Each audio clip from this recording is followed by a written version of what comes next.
سوال ان کا یہ ہے کہ مفتی صاحب یہ بتائیے کہ جنات کی حاضری کے حوالے سے آپ کی کیا رائے ہے؟ کیا بات ہے؟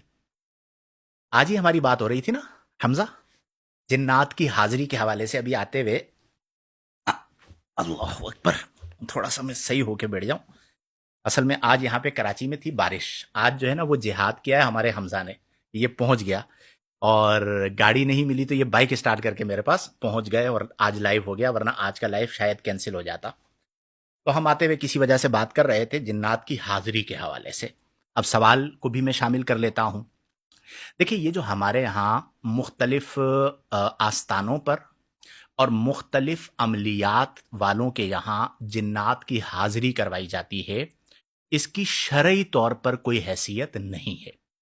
میں یہ نہیں کہتا کہ جنات کی حاضری ہوتی ہی نہیں، ہوتی ہے. کئی جگہوں پر جنات کی حاضری ہوتی ہے اور اس کے قرائن بھی موجود ہوتے ہیں.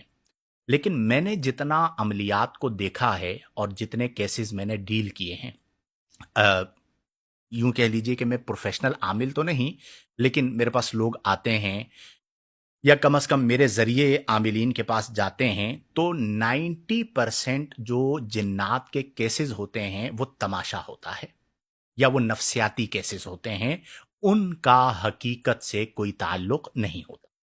اب اس میں مسئلہ کیا ہے؟ مسئلہ ہے پیسہ. ٹھیک ہے، ایسٹ نہ ویسٹ، پیسہ از دا بیسٹ. ہر بندے کو پیسہ چاہیے. اب ہماری قوم ہے، اب ہماری قوم آئی، پیر صاحب نے توجہ کی اور ایک عورت پہ حاضری آ گئی اور اس نے آواز بدل کے چیخنا شروع کر دیا. اب سب کو جو ہے اس نے اپنی طرف متوجہ کر لیا، اور جب اس پہ حاضری لگی اس نے گھرنا پڑنا شروع کیا اور باتیں کرنا شروع کی تو ایک تماشا لگا. اس تماشے کو سب نے انجوائے کیا اور اس کے بعد کہا کہ جی اس وقت روئے زمین پر اگر کوئی اعلی حضرت ہیں تو وہ میرے پیر صاحب ہیں، بقیہ پوری دنیا مردود ہے. اچھا بھئی، آپ کے پیر صاحب اعلی حضرت کیسے ہیں؟ ذرا بتائیے تو صحیح. ایسے ہیں کہ آپ دیکھیں حاضری لگا لی. اب آپ مجھے بتائیے کہ اسلاف کی سیرت کو پڑھیں تو روحانیت کے اندر آپ کو یہ حاضری والا کانسیپٹ کہاں پہ ملتا ہے؟ اچھا، جتنے جنات نے آنا ہے کیا وہ سارے کے سارے بیچارے غریبوں کے اوپر ہی آنے؟ امیروں کے اوپر کبھی ہم نے جن آتے ہوئے نہیں دیکھا. آپ نے دیکھا ہو تو مجھے بتا دیجئے گا. دو چار ایسے کیسز ہوں تو ایک الگ بات ہے، ریشو کی بات کر رہا ہوں. اب ہوتا کیا ہے، ڈپریشن بھی ہوتا ہے، مسائل بھی ہوتے ہیں، پریشانیاں بھی ہوتی ہیں، اور ان پریشانیوں کی وجہ سے اچھے خاصے لوگوں کا دماغ ہل جاتا ہے.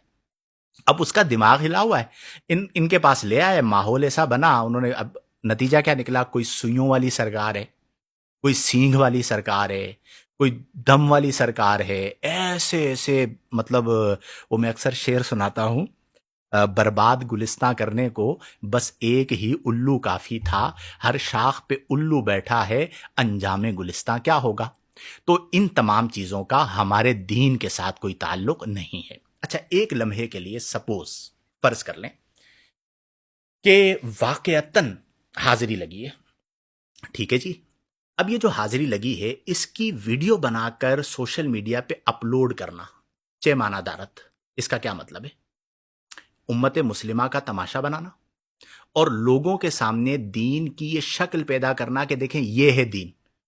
اسی طرح کی جہالت والا کام جو ہے نا ہندو لوگ کرتے ہیں، ان کے یہاں بھی اس طرح کی حاضریاں ہوتی ہیں، ان کے بھی جو پنڈت ہیں وہ بیٹھے ہوئے ہوتے ہیں.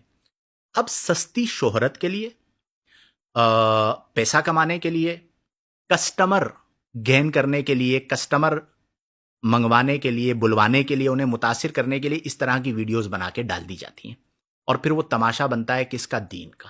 تو بالکل میں صریح اللفظ آپ کو یہ بتا رہا ہوں کہ جنات کی حاضری ہمارے ہاں جو ہو رہی ہے اس میں 90% نفسیاتی کیسز ہوتے ہیں، کوئی جن وغیرہ نہیں ہوتا.